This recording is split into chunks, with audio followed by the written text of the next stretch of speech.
ఆంధ్రప్రదేశ్ ఎన్నికలలో ఏదో మోసం జరిగింది అని మొదటి నుంచి చెప్తున్న వాళ్ళల్లో ఒక ఆంధ్రప్రదేశ్ అనే కాదు, పార్లమెంట్ ఎన్నికల్లో కూడా అలానే జరిగింది అని చెప్తున్న వాళ్ళలో పరకాల ప్రభాకర్ గారు ముఖ్యులు, ప్రథముడు అని కూడా చెప్పవచ్చు. అయితే వైర్ అనే ఒక నాన్ ప్రాఫిటబుల్ ఆర్గనైజేషన్ రన్ చేస్తున్న న్యూస్ ఛానల్గా న్యూస్ వెబ్సైట్గా వాళ్ళు చెప్పుకుంటూ ఉంటారు. ఇది 10 ఏళ్ల నుంచి రన్ అవుతున్నట్టు. తెలుగులో మరి ఎన్నేళ్ల నుంచి వస్తుందో తెలియదు, కానీ దాంట్లో ఒక సుదీర్ఘమైనటువంటి ఆధారాలతో కూడినటువంటి ఒక స్టోరీని ఆయన రాశాడు. ఇప్పుడు జనరల్గా ఇలాంటి స్టోరీలు ఇంకెవరైనా కనుక రాసి ఉన్నట్లయితే దానికి ఇంకాస్త అథెంటిసిటీ ఏర్పడి ఉండేది. పరకాల ప్రభాకర్ గారు మొదటి నుంచి, అంటే 2024 ఎన్నికల నుంచి కూడా పర్టికులర్గా కొంతమందికి వ్యతిరేకంగా మాట్లాడుతున్నట్టు కనిపిస్తుంది. అది నిజమా కాదా పక్కన పెడితే, ఆయన ఫిబ్రవరి 17 అంటే టైం కోసం చూసా, టైం లేదు ఇందులో. ఫిబ్రవరి 17న ఒక హెడ్డింగ్, అంటే అది తెలుగులో ఉంది, 2024 ఆంధ్రప్రదేశ్ ఎన్నికల అద్భుతం వెనక ఏదైనా దుశ్చర్య ఉందా? మేబీ ఇది ఇంగ్లీష్లో రాసి ఉండొచ్చు, తెలుగు అనువాదం అనుకుంటా. Reading time 6 minutes. అందులో ఏమున్నది అంటే, సేమ్ ఈ ఎలక్షన్ కమిషన్ ప్రకటించినటువంటి డేటాలోని స్పష్టమైన మార్పుల్ని, ఆ తేడాని ఆయన ఎత్తి చూపించారు. దానికి రకరకాల న్యూస్ పేపర్ల క్లిప్పింగ్స్ని అందులో తన కథనంలో పొందుపరిచారు. దానిని మన వార్తా ప్రసార మాధ్యమాల్లో పనిచేసే మన మిత్రులు కూడా చాలామంది చదివి చాలా క్లియర్గా ఉంది, అది నిజంగా చూస్తే ఆశ్చర్యం అనిపించింది అని మాట్లాడారు. కానీ ఒకటి నేను ముందుగా చెప్పేది ఏంటంటే, ఈ విషయాన్ని జగన్మోహన్ రెడ్డి గారు మొదటి ప్రెస్ మీట్లోనే, రిజల్ట్స్ వచ్చిన మొదటి ప్రెస్ మీట్లోనే ఈ అవ్వాతాతల ప్రేమ ఏమైందో, ఏదో జరిగింది, ఆధారాలు అయితే లేవు అని సింపుల్గా తేల్చేశారు. ఆ తర్వాత చాలామంది కోర్టులకు వెళ్ళారు. రాహుల్ గాంధీ గారు క్రెడిట్ చోరీ అన్నారు, ఆయన మరి సీసీ ఫుటేజ్ ఏమైందన్నారు, అన్నీ అయిపోయాయి. ఇప్పుడు మళ్ళీ 2 ఏళ్ల తర్వాత కొత్తగా తలకెత్తుకునేది ఏది ఉండదు. కానీ ఒక ప్రశ్న అయితే వేయాలి కదా అనేది కొంతమంది మిత్రులు చెప్పే మాట. నిజమే, ప్రశ్న అయితే వేయాలి. కానీ ఇలాంటి ఏదైనా దుశ్చర్య ఉన్నదే అంటే, ఆ దుశ్చర్య మళ్ళీ జరగటానికి వీలు కూడా ఉంది కదా, నేను చెప్తుంది అది. ఇక మన మిత్రులు కొంతమంది వారి ఊహల్లో, వారి అంచనాల్లో ఎదుటివాడు ఇలానే ప్రవర్తించాలి అనుకుంటూ ఏదేదో పాపం మనల్ని నిర్దేశించాలని చూస్తారు. కానీ we care a pin for them. Okay, ఇప్పుడు ఈ స్టోరీని చూసినప్పుడు ఏంటంటే, భారత ఎన్నికల సంఘం, ఆంధ్రప్రదేశ్ ప్రధాన ఎన్నికలదారి విడుదల చేసిన డేటా నుంచి అధికారిక నోటిఫికేషన్లు పత్రికల నుంచి తీసుకోవడం జరిగింది అని సాయంత్రం 5 గంటల సమయానికి 68.04 ఓట్లు పోలైనట్లు మే 13న సాయంత్రం ఆంధ్రప్రదేశ్ సీఈఓ మీడియాకు వెల్లడించారు. పెద్ద సంఖ్యలో ఇక్కడ అండర్లైన్ చేశారు. ప్రజలు ఓటు వేయడానికి వేచి ఉన్నారని, పోలింగ్ శాతం ఇంకా పెరగవచ్చని అని తెలియజేశారు. అక్కడ English cliff hanger in Andhra Pradesh as voter turnout May touch 80%.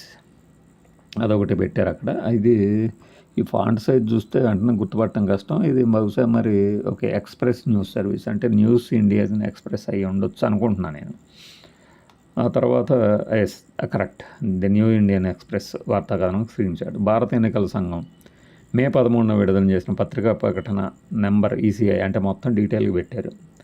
రాత్రి 8 గంటలకి 68.12% ఓటింగ్ ఉందన్నారు. అంటే ఇక్కడ చూడండి, 68.04 నుంచి 68.12%, అంటే 0.4% మాత్రమే ఈ 3 గంటల్లో పెరిగినట్లు ఎలక్షన్ కమిషన్ నోటిఫికేషను, అలానే ఆ నోటిఫై చేసిన కాపీని కూడా ఆయన అక్కడ పొందుపరిచారు.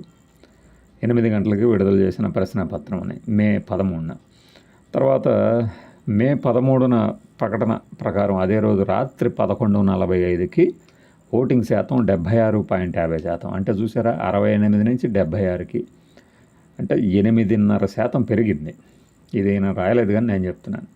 అయితే మే 17వ తేదీన విడుదల చేసిన పత్రికా ప్రకటన నెంబర్ సో అండ్ సో ద్వారా ఆంధ్రప్రదేశ్ పోలింగ్ శాతం 80.66%కి సవరించారు. అంటే 68.08 నుంచి 80.66కి పూర్తయినట్టుగా అనుకోవాలి. అప్పుడు ఎంత 2 కనీసం 12 0.8 కాబట్టి ఇది 66 కాబట్టి 54,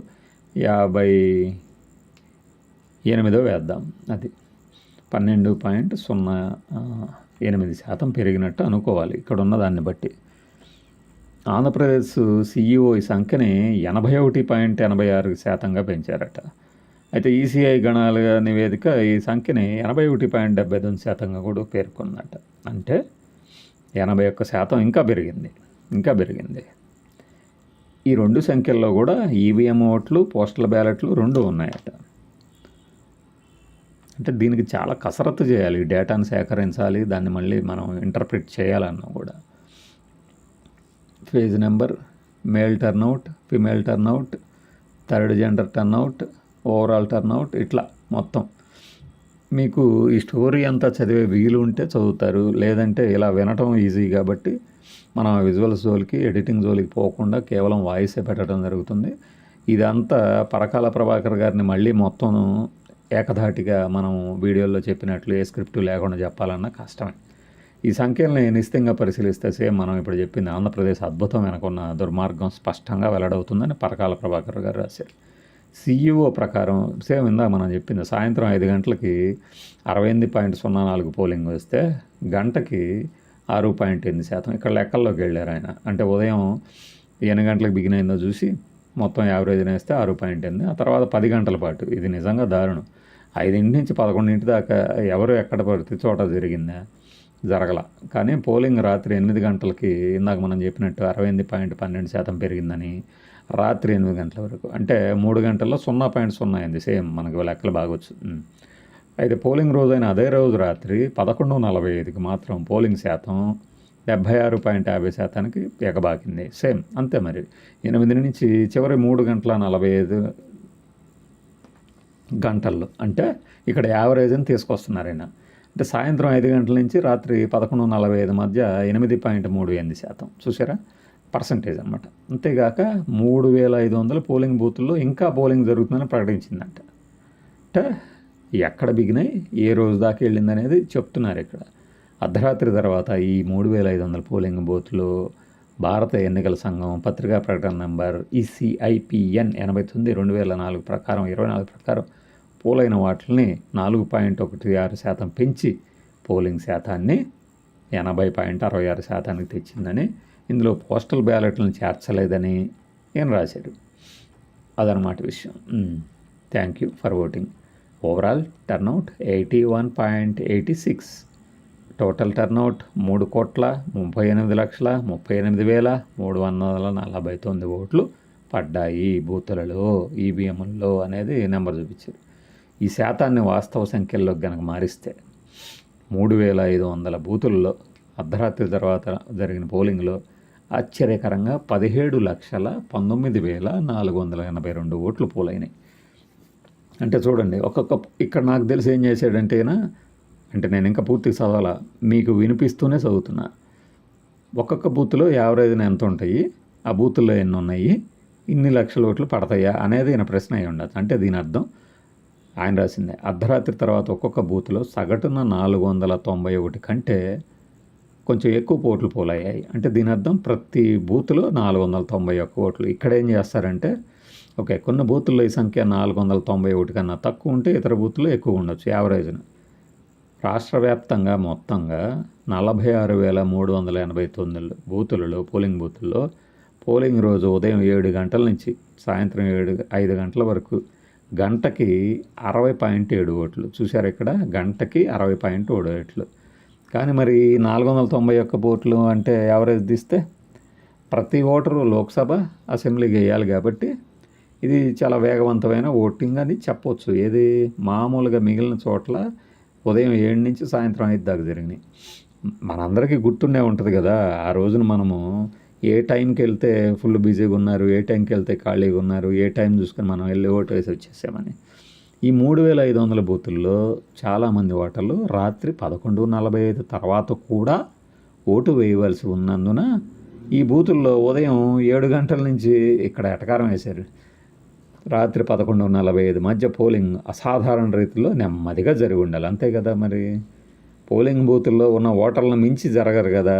మరి రాత్రి వచ్చేసారంటే దాని అర్థం ఉదయం వేసి ఉంటారు కదా, లాజిక్. అంటే గంటకి 24 గంటలే ఎక్కువ పోలై ఉండకూడదు. ఈ అసాధారణమైన నెమ్మదిగా జరిగిన ఓటింగ్ కాకుండా రాష్ట్ర సగటు ఓటింగ్ వేగాన్ని పరిగణనలో తీసుకుంటే ఈ 3500 బూతుల్లో పోలింగ్ మరుసటి రోజు ఉదయం 7 గంటల వరకు లేదా 8 గంటల వరకు కొనసాగి ఉండాలి. అంటే ఈయన రైట్, ఇవన్నీ సరైన ఓటర్లే అనుకుందాము. అలా గంటకి ఇన్ని గనక జరిగితే ఎంత టైం పడుతుంది అనేది ఈయన చెప్పాడనమాట. 491 కన్నా ఎక్కువ ఓట్లు పోలైన పెద్ద సంఖ్యలో బూతులు మరుసటి రోజు ఉదయం 10 గంటల వరకు లేదంటే 11 గంటల దాకా సాగుండాలి. అది కానీ జరిగిందా? సేమ్ మనం అడిగిందా ఆయన అక్కడ అడిగేది. ఆయన అడిగిందే నేను చెప్తున్నాను. జరిగిన డేటా నుంచి మనం కాస్త మాట్లాడుతున్నాం. ఏపీ సీఈఓ 24 మే 14 జరిపిన ప్రెస్ కాన్ఫరెన్స్లో 14 తెల్లవారక ముందు 2 గంటల సమయంలో చివరి ఓటు పోలైంది అని స్పష్టంగా చెప్పేశారట. అంటే 13వ తారీఖు ఉదయం 7 గంటల నుంచి బిగిన్ అయ్యి 13వ తారీఖు అంటే 14వ తారీఖు తెల్లవారక ముందంటే 6 గంటలు అనుకోండి, లేదంటే 12 అనుకోండి, లేదు 2 గంటల ముందు అంటున్నాడు కాబట్టి ఓకే, ఇక్కడ చెప్పారు మే 13వ తారీఖు అర్ధరాత్రి 11:45 అంటే 14వ తారీఖు ఎంటర్ అయినట్టు అనుకోవాలి. 2 గంటల 15 నిమిషాలకి పోలింగ్ అయిందని స్పష్టంగా అర్థమవుతుంది. ఈ 2 గంటల 15 నిమిషాల్లోనే 17,19,482 ఓట్లు పోలయ్యాయి. సో దీన్ని లాజికల్గా ఒక ఎండుకు తీసుకొస్తున్నారు పరకాల ప్రభాకర్ గారు. ఏంటయ్యా అంటే రాత్రి 11:45 నుంచి తెల్లారుజామున 2:15 లోపు అసలైన ఓటింగ్ జరిగింది అంటున్నారు. ఈయన ఉద్దేశం ఏంటంటే ఈ 17,19,482 ఓట్లు అలా వేసుకున్నారు అని. డైరెక్ట్ చెప్పలేదు. హిందూ పత్రికలో వచ్చినవి, ఎలక్షన్ కమిషన్ ఆఫ్ ఇండియా చెప్పినవి, ఇవన్నీ ఆయన అక్కడ పెట్టి మాన్యువల్గా ఒక ఓటు వేయడానికి గనక సగటున 1 నిమిషం పడితే ఒక బూత్లో 491 ఓట్లుంటే 491 నిమిషాలంటే అర్థం చేసుకోవచ్చు. నాకు చిన్న లెక్క తెలుసు, 1440 నిమిషాలు ఒక రోజు. 1440 నిమిషాల్లో ఒక రోజు అంటే 400 అంటే ఈజీగా సేమ్ 24 గంటల్లో 4వ వంతు వేసుకున్న 6 గంటలు పట్టినట్టు. సేమ్ అలానే అంటున్నాడు. దాన్ని ఇంకా డీటెయిల్డ్కి వెళ్ళినప్పుడు 8 గంటలు పడుతుంది ఒక్కొక్క బూత్లో 491 ఓట్లు పడితే అని. అదే ఓటుకి 2 నిమిషాలు కనుక పడితే 16 గంటలు పడుతుందని. మరి పట్టిందా? లేదు కదా. అంటే దాని అర్థం 17,19,482 ఓట్లు అన్ని బూతుల్లో ఇందాక చెప్పినట్టు 1 ఓటు 2 నిమిషాలు ఈ లెక్క కూడా కాదు, ఇంకేదో జరిగింది అంటారు. అది అంటే ఏంటి? పోలింగ్ మరింత సమయం పట్టవచ్చు అని. అంటే ఫాస్ట్గా వేయచ్చు, స్లోగా వేయచ్చు. అంటే ఎలక్షన్ కమిషన్ ఆఫ్ ఇండియా ఇచ్చిన లెక్కల్ని జనరలైజ్డ్ ఒక యావరేజ్ లెక్కలు తీసుకొని కొన్ని చోట్ల తక్కువ సమయం, కొన్ని చోట్ల ఎక్కువ సమయం పట్టతుంది. 14వ తారీఖు తర్వాత కూడా ఓటింగ్ జరుగుతుంది ఇన్ని ఓట్లు పడటానికి. ఎందుకంటే 8 నుంచి 11:30 తర్వాత 2 గంటలు టైం చెప్పి పర్సంటేజ్ పెరిగిందని చెప్పారు కాబట్టి. కానీ అలా జరగలేదు అంటే మరి ఓట్లన్నీ ఎలా పడ్డాయి? అదే అని అడుగుతున్నారు. ఏ బూత్లో అయినా సరే తెల్లవారున 2 గంటలకే కనుక ముగిసి ఉంటే 14వ తారీఖు బూతుల దగ్గర వేచి ఉన్న ఓటర్లు 491 కన్నా తక్కువ మంది ఉండాలి అంటారు. మరి తక్కువ మంది ఉంటే ఇన్ని ఓట్లు ఎక్కువ ఎలా పడ్డాయి? అదే ఈయన అడుగుతున్నారు. సాధ్యాలు సేమ్. ఇప్పుడు ఆయన కంక్లూజన్, ఆయన స్టోరీకి నేను చాలా ఫాస్ట్గా చెప్పాను కాబట్టి అర్థం అవ్వకపోవచ్చు, కానీ డేటాని కాస్త వెనక్కి ముందుకి కనుక జరుపుకుంటే మీకు అర్థమవుతుంది. ఏపీ సీఈఓ తెల్లవారుజామున 2 గంటల సమయాన్ని పరిగణలోకి తీసుకుంటే 491 మంది ఓటర్లు ఉన్న బూత్లో అసాధారణమైన అధిక పోలింగ్ రేటు ఉండేది. అంటే ఏంటంటే ఆయన ఉద్దేశం, ఎక్కువ టైం చెబుతున్నారు కాబట్టి మరి ఈ పోలింగ్ ఐటమ్ ఓట్లు ఇంకా ఎక్కువ ఉండాలి కదా అని. నిమిషానికి దాదాపు 3.6 మంది ఓటర్లు, ప్రతి 20 సెకండ్లకి ఒక ఓటరు నిరంతరం ఓటేయాలి. ఈ లెక్కన జరిగింది అంటే అంత ఫాస్ట్గా ఈవీఎంలు ఓట్లు ఎలా పెడతాయి? మిషన్ నొక్కినట్టు నొక్కుంటూ పోతే తప్పితే అనేది. ప్రతి ఓటరు తన పేరును తనిఖీ చేయించుకొని సంతకం చేయడం, లేదంటే వేలిముద్ర వేసుకొని తర్వాత వేలిపై ఇంకు రాయించుకొని ఒక్కొక్కరికి తర్వాత ఒకళ్ళు వేసుకుంటూ వెళ్తేనే కుదురుతుంది. ఓటంటే అదే కదా. కానీ 20 సెకండ్లో ఇది ఎలా జరుగుతుంది? పోలింగ్ ఏజెంట్ ఉండాలి, పోలింగ్ ఏజెంట్ సైన్ చేయాలి, వెరిఫై చేయాలి. ఈ 20 సెకండ్ల వ్యవధిలోనే అనివార్యమైన డెడ్ టైం, అంటే ప్రతి ఓటు పోలైన తర్వాత వీవీప్యాట్ స్లిప్ రావడానికి 7 సెకండ్లు పడుతుంది. అంటే ఖచ్చితంగా 7 సెకండ్లు అనేది వెయిటింగ్ టైం. ఆ విధంగా 14 సెకండ్ల సమయం ఉంటుంది. ఇలా తనిఖీ చేయించుకోవటానికి ప్లస్ అవతల ఓటరు వీవీప్యాట్ స్లిప్ అందులో పడింది చూసుకోవడానికి టైము ఖచ్చితంగా ఉంటుంది. అంటే ఒకడు ఓటు వేసి బయటికి రావడానికి 6 సెకండ్ల టైము 2 గంటల లోపు 2 గంటలు అంటే తెల్లవారుజామున 2 గంటల లోపు అంటే 11:30 నుంచి తెల్లవారుజామున 2:30 లోపు 17 లక్షల ఓట్లు పడ్డాయి. అంటే అసాధారణ విన్యాసం, భౌతికంగా అసాధ్యం అని కంక్లూజన్ చేశారు మాస్టర్. మరి వీళ్ళందరికీ ఓటు హక్కు ఉంటుంది. తర్వాత సిబ్బంది వేచి ఉన్న ఓటర్లకి టోకెన్లు ఇవ్వాలి. లైన్ చివర ఉన్న ఓటర్కి 1వ నెంబర్ టోకెన్, క్యూ ముందు ఉన్నోడికి చివరి సంఖ్యతో అంటే ఏదో టోకెన్ల సంఖ్య, టోకెన్లను సేకరించి ఇది మనకి మామూలుగా తెలియదు, ఎందుకంటే మనం లేం కాబట్టి లేటుగా. ఇప్పుడు 5 తర్వాత క్యూ లైన్లో ఉన్న వాళ్ళందరికీ టోకెన్లు ఇస్తుంది. ఇది మనం అందులో ఉంటే మనకు ఆ విషయం తెలిసేది, టోకెన్ మనకి ఇచ్చింది నెంబర్. ఆ తర్వాత టోకెన్ ఎలా తీసుకున్నారు ఇవన్నీ తెలియాలంటే మనం అక్కడ లేం కాబట్టి మనకు తెలియదు. ఈయన ఏం చెప్తున్నాడంటే, అంటే ఓటింగ్ చేస్తున్నప్పుడు ఇలాంటి సమయాల్లో ఈసీ ఏం చెప్తుంది అనేది, videography of critical events and in policing stations మార్గదర్శకాల్లో ఓటింగ్ కంపార్ట్మెంట్ స్థానము, పోలింగ్ ఏజెంట్ల ఉనికి వంటి ఇతర విషయాలతో పాటు పోలింగ్ షెడ్యూల్ చేసిన గంట ముగిసే సమయానికి బయట వేచి ఉన్న ఓటర్లు, క్యూలో ఉన్న చివరి ఓటరు వీడియో రూపొందించాలి. అయిపోయింది, ఫినిష్. ఆ వీడియోలు ఏడున్నాయి, ఎప్పుడో డిలీట్ చేయమని చెప్పేశారంట కదా. వేచి ఉన్న ఓటర్ల ముఖాలను స్పష్టంగా గుర్తించే విధంగా మొత్తం క్యూని వీడియోగ్రఫీ చేయాలి. భవిష్యత్తులో ధృవీకరణ కోసం ఈ రికార్డులను భద్రపరచాలి. ఇంకెక్కడి మాస్టరు ఇవన్నీ చెప్పేసి అంటే మే 13 సాయంత్రం 5 గంటల నుంచి రాత్రి 8 గంటల మధ్య 3 గంటల్లో పోలింగ్ పెరుగుదల 0.08%. చూసారా? ఆంధ్రప్రదేశ్లో జరిగిన ఈ అద్భుతం అనేది అర్థం చేసుకోవాలంటే ఈ టైం గురించి తెలిస్తే చాలంట. రాత్రి 8 నుంచి 11:30, అలానే 11:30 నుంచి తర్వాత రోజు 2:30 దాకా 8.38% పెరిగింది. ఈ అసాధారణ పెరుగుదల అనేది అక్కడితో ఆగిపోలేదట పరకాల ప్రభాకర్ వాయిస్లో. మే 17వ తారీఖున పోలింగ్ జరిగిన 4 రోజుల తర్వాత ఓటింగ్ శాతాన్ని మరొక 4.6% పెంచిందంట. మరి 14న కౌంటింగ్ ఈవీఎంలు సరిగ్గా చేయలేదేమో, 17వ తారీఖున చేసి ఒక కొత్త సంఖ్య రిలీజ్ చేశారు. చూసారా ఎంత అద్భుతమైన డేటాను? 68.4, 81.86 మొత్తంగా అలా వస్తే లేదు మొత్తం దీన్ని మనం 81.79% మార్చాము అని. మనం ఇప్పుడు దాకా ఆయాసపడుతూ చెప్పినటువంటి డీటెయిల్స్లో జిస్ట్ అంతా ఇక్కడ ఇచ్చేశారు. మే 13 సాయంత్రం 68.4%, మే 13 సాయంత్రం 8 గంటలకి 68.12%, మే 13 రాత్రి 11:45కి 76.5%, మే 17 14 కూడా కాదు, 15 కూడా కాదు, 16 కూడా కాదు, 17న పోలింగ్ ఓటైన శాతం మొత్తం 81.86% కాకపోతే పోస్టల్ బ్యాలెట్లు 1.2% కూడా ఉన్నాయట. పోస్టల్ బ్యాలెట్లు ముందే వస్తాయంటారు, మరి ఎందుకు 17వ తారీఖు లెక్క పెట్టారు? ఆ తర్వాత మళ్ళీ మే 17వ తారీఖు ఏపీగా ఈ సీఈఓ కాకుండా ECI election commission of India ప్రకారం 80.66%కి కుదించడం అయినది. ఇక పోస్టల్ బ్యాలెట్లు ఇవి కూడా ఏపీ సీఈఓ అంకెలు ఇంకా చాలా తేడా ఉన్నాయట.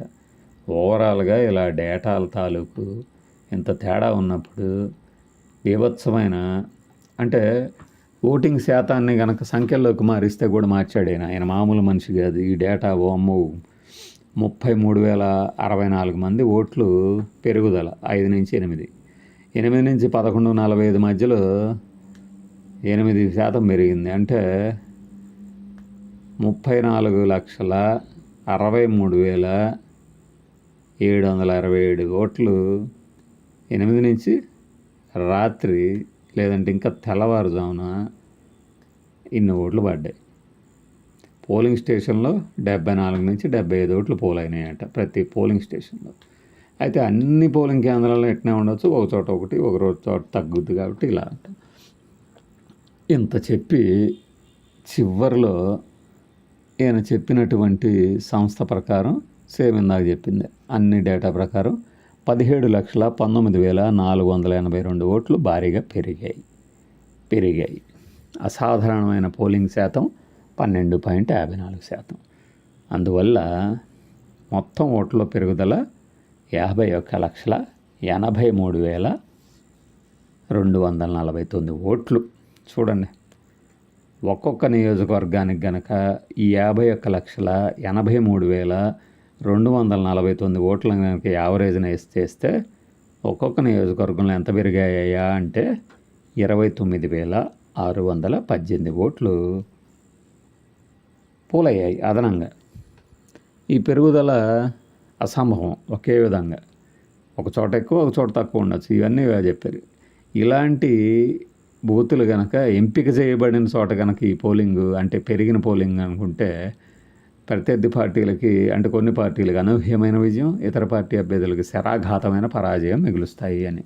అందువలనే 2024 అసెంబ్లీ ఎన్నికల్లో కొంతమంది అభ్యర్థుల అద్భుత విజయాలు, ఇతరుల ఘోర పరాభవాలు జరిగాయి అనేది ఈయన కంక్లూజన్కి వచ్చారు.